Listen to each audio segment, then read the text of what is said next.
কেন কাঁদো, কেন কাঁদার কেন কারণ, কেন কাঁদতেছো তুমি, কান্নাটা বন্ধ করে দাও। খেজুর গাছের মধ্যে আল্লাহ রাব্বুল আমিন জবানটা খুলে দিলেন, জবানটা খুলে দিলেন। খেজুর গাছ নবীকে ডেকে ডেকে বললেন, ও পয়গম্বর, এতদিন আপনার পিঠ মোবারকের সাথে লেগে লেগে আমি ধন্য হয়েছিলাম, আজকে কেন আমাকে তাড়াইয়া দিবেন? আমার বোঝার আর বাকি নাই, আমাকে এখান থেকে সরাইয়া দিবেন না, আমি যাব না। আপনি নবী যতদিন পৃথিবীর জমিনে থাকবেন আর মসজিদে নববীর মধ্যে যতদিন আপনি দাঁড়ায়া দাঁড়ায়া আমার সাথে হেলান দিয়ে দিয়ে লেকচার করবেন, আপনার সাথে লেগে লেগে আমি খেজুর গাছ ধন্য হয়ে যাব। কোন সুবহানাল্লাহ। নবীজি বলতেছেন, ও মরা খেজুর গাছ, কান্নাটা বন্ধ করে দাও, তুমি কান্নাটা বন্ধ করে দাও, তোমাকে সরাইতেই হবে, না হলে আমি নবী পৃথিবীর জমিনে মিথ্যাবাদী হয়ে যাব, মিথ্যাবাদী হয়ে যাব। বলে কেমনে করে? আনসারী একজন মহিলা একটা নতুন করে মেম্বার বানায় দিয়েছে, আনসারী মহিলার কাছে মিথ্যাবাদী হয়ে যাব। ও খেজুর গাছ, তুমি কি চাও সেটা আমি মেনে নিব, কিন্তু তুমি কান্নাটা পৃথিবীর জমিন থেকে বন্ধ করে দাও। কোন সুবহানাল্লাহ। মরা খেজুর গাছ নবীজিকে বলতেছেন, ও পয়গম্বর, আপনাকে আমি মিথ্যাবাদী বানাইতে চাই না, আপনি নবী ওয়াদা করেন, আপনি যেদিন পৃথিবীর জমিন থেকে চলে যাবেন, আপনি একা যাবেন না, আপনি একা যাবেন না, আপনি নবী ওয়াদা করেন আমাকে সঙ্গে নিয়ে জান্নাতে নিয়ে যাবেন। কোন সুবহানাল্লাহ। রেওয়ায়াতের মধ্যে আছে, যেরকম মা বাবা ছেলে সন্তানকে এরকম জড়ায়া ধরে, এরকম নবীজি মরা খেজুর গাছকে জড়ায়া জড়ায়া ধরে চাক্ষে চোখের পানি ছেড়ে ছেড়ে কান্নে আর বলে, ও মরা খেজুর গাছ, কান্না করিও না, কান্না করিও না, আমি নবী ওয়াদা দিলাম আমি বেশি দিন থাকব না, আমি নবী যেদিন চলে যাব, আমি যেদিন জান্নাতে যাব, আমি তোমাকে আমি জান্নাতের সঙ্গে নিয়ে যাব। কোন সুবহানাল্লাহ। ও যুবক, সেই নবীর জন্য পাগল হইতে হবে। নবী নাই, প্রশ্ন আসে নবী নাই, কার জন্য পাগল হব, কার জন্য পাগল হব?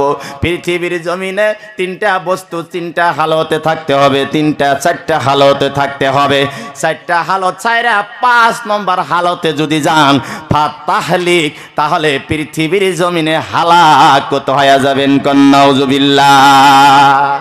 4 নম্বর হালতে যদি যানগা তাহলে হালাকত বরবাদি হয়ে যাবেন, দুনিয়াও হেদায়েত পাবেন না, আখিরাতেও জান্নাত পাবেন না, জান্নাত পাবেন না। নবীজি বললেন, কুন আলিমান আও মুতাআল্লিমান আও মুহিব্বান আও মুত্তাবিয়ান ফালা তাকুন খামিসা ফাতাহলিক আও কামা ক্বালান নবী আলাইহিস সালাতু ওয়াস সালাম। নবীজি স্পষ্ট ভাষায় বলে দিলেন, পৃথিবীর জমিনে তোমাদের 4টা হালতের মধ্যে যে কোনো একটা হালতের মধ্যে তোমাদের থাকতে হবে। 1 নম্বর নবীজি বর্ণনা করলেন, কোন আলিমান, পৃথিবীর জমিনে তুমি যদি আলিম হতে পারো, তুমি সেরা, তুমি সেরা, এটা তুমি ভাগ্যবান। তুমি যদি আলিম হইতে পারো তাহলে ভালো। কোন আলিমান আও মুতাআল্লিমান, যদি আলিম হইতে পারো নাই তাহলে আলিমের ছাত্র হয়ে থাকো, ছাত্র হয়ে থাকো। ও যুবক, যেই হুজুরকে দেখে নাক তুমি ছেটকাও, যেই হুজুরকে সালাম দাও না, যেই হুজুরকে দেখে তোমার রাগ ওঠে, রাগ ওঠে, ও যুবক, এই হুজুর একদিন তোমার জানাজা পড়াবে, জানাজা পড়াবে, এই হুজুর তোমার কাফন পরাবে। এলাকায় যদি তোমাকে গোসল দেওয়ার লোক থাকে না, যদি গোসল দেওয়ার কেউ নাই, ওই আলিমই তোমাকে গোসল দিবে। ওই আলিমের সাথে মহব্বত রাখতে হবে, আলিমদেরকে মহব্বত করতে হবে। ও যুবক, নবীজি বলেছেন, কোন আলিমান আও মুতাআল্লিমান, তুমি যদি আলিম না হইতে পারো তাহলে 2 নম্বর সিঁড়ির লাইন হলো তুমি পৃথিবীর জমিনে ছাত্র হয়ে থাকো। কোন সুবহানাল্লাহ। কাদের ছাত্র হয়ে থাকো? কাদের ছাত্র হয়ে থাকো? আলিমদের ছাত্র হয়ে থাকো। ঘুমাইছেন ভাই? এই যে টুপিওয়ালা ভাই, আপনার লাল কি জায়গায় দিচ্ছেন এটা, এই যে আপনার পাশে ভাই ঘুম পারতেছে, ঘুমাইছেন আপনি? হে কই আপনি ওরা রাখমি দেখেন। নবীজি বলেছেন চারটা হালতের মধ্যে একটা হালত থাকতে হবে না নাই? আচ্ছা নাকি আমি হাফের কেসটা শোনাইতেছি নি? সোনার তো দেখি ওইরকম মাহল দেখতেছি না। কয়টা হালতে থাকতে হবে? চারটা হালতে না, চারটার মধ্যে যে কোনো একটা হালত তো থাকতেই হবে। তা না হলে আপনারা ধ্বংস হবেন, আমিও ধ্বংস হয়ে যাব। ও যুবক, ভালো করে শুনে রেখে দাও। ফার্স্টে বলছিলাম আলিম হইতে পারো নাই তুমি, তাহলে আলিমের ছাত্র হও। যদি ছাত্র না হও তাহলে মুহিব্বান অর্থাৎ আলেম উলামাদেরকে ভালো পাও। আলিম দেখে নাক চক্কা করিও না, আলিমকে দুশ্মন ভাবিও না। তোমার ভাই দুশ্মন হতে পারে, তোমার বন্ধু দুশ্মন হতে পারে, কোন আলিম কোনদিনও দুশ্মন হবে না। ওই দিন পরিচয় পাইবারে যুবক, যেদিন তুমি মরে যাবা, ওই দিন ওই আলিমকে দাওয়াত না দিলেও তোমার জানাজায় ওই দিন আইসা শরীক হয়, ঠিক কিনা নাই? যেই দিন তুমি দাওয়াত দাও নাই, ওই দিন তবু আলিম তোমার দরবারে যায়, তোমাকে সৎ, তোমার ফ্যামিলিকে সৎ পরামর্শ দেয়। তুমি আলিম হইতে পারলা না, তা না হলে তলবিলিম হও, তলবিলিম মানে ছাত্র হও, ছাত্র হইতে পারলা না। তোমার যদি ছাত্র হওয়ার ভাগ্য নাই, তাহলে তুমি মুহিব্বান অর্থাৎ আলেম উলামাদেরকে ভালো পাও। তুমি যদি আলেম উলামাদেরকে ভালো পাওয়ার তোমার সুবিধা নাই, তুমি এসি রুমে থাকো, তুমি কলেজে পড়ো, অমুক জায়গায় তুমি কাজ করো, আলেম উলামাদের সাথে দেখা হয় না, তাহলে মুনতাবিয়ান একটা শব্দ আছে, মুনতাজিমান আর একটা শব্দ, কয়েকটা শব্দ এখানে এনেছে। অর্থাৎ তুমি আলেম উলামাদের তাদের মিশনকে তুমি পুরা করে দাও। কোন সুবহানাল্লাহ। আলেম উলামাদের মিশন পুরা করে দাও। আর মিশন মানে কি ভাববেন? মিশন মানে ভাববেন যে আলেম উলামাদের ঘর করে দাও, এটা না।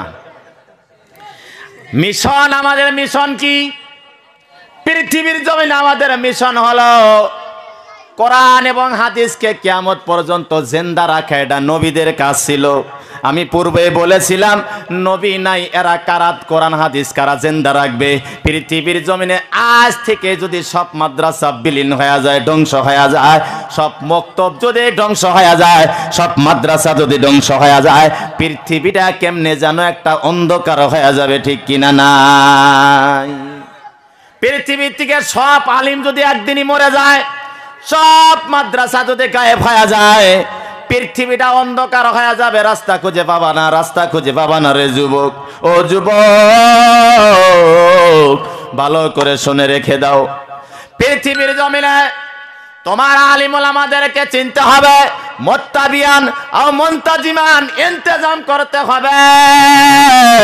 আলেম ওলামাদের সাথে ইন্তেজাম করো বলে তারা কিসের ইন্তেজাম করে?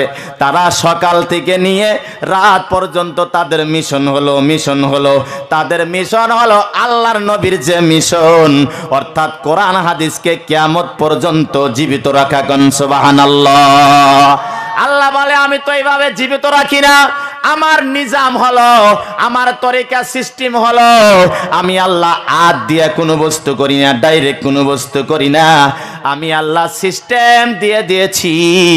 এরা মাদ্রাসাওয়ালা আলিমরা, এরা কোরআনের বাহক, এরা কোরআনকে হেফাজত করবে, এরা হাদিসকে কিয়ামত পর্যন্ত চলে যাবে। কোন সুবহানাল্লাহ। ও যুবক, ভালো করে শুনে রেখে দাও, যেই জায়গায় আজকে তুমি এসেছো, ও বাবাজিরা, যেই জায়গায় এসেছো ওটা কোথায় আসো নাই, নবীর বাড়িতে এসেছো। যদি হাদিসটা একটু দুর্বল, তা আমি বলতেছি নবীজি একবার বলেছেন আল মাদ্রাসাতু বাইতি, যেটা মাদ্রাসা কাকে বলা হয়?